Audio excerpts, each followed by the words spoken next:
সুমাইয়া, আমার বোন আসছে। হ্যাঁ, জানতাম আসবে। জানতাম মানে? মানে এটাই যে বিয়ের পর থেকে দেখতেছি 6 মাস ও এখানে থাকে আর 6 মাস শ্বশুর বাড়িতে থাকে। আমার বোন আমার বাসায় আসবে না তো কই যাবে? আসুক, সেটাতে কোনো সমস্যা নাই, কিন্তু শ্বশুর বাড়িতে ঝগড়া করে নয়। ঝগড়া করে মানে কি? কি বোঝাতে চাও তুমি? কেন, তুমি জানো না? ও শ্বশুর বাড়িতে যখনই কিছু হয় সাথে সাথে ফোন দিয়ে আম্মাকে বলে, এমনকি ছোটখাটো বিষয়গুলোও বলে যেগুলো বলার দরকারই নাই। বলো কি? হ্যাঁ, সারাদিন ফোন দিয়ে ওখানকার বদনাম করে আর আম্মার সাথে সাথে ওকে এখানে ডেকে নেয়।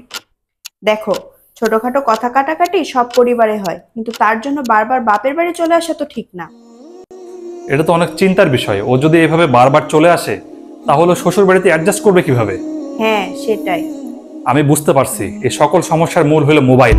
আমি আজকেই আম্মার কাছ থেকে মোবাইল নিয়ে নিব, কোনো প্রয়োজন ছাড়া যেন মেয়েকে ফোন না করতে পারে। ওয়েট।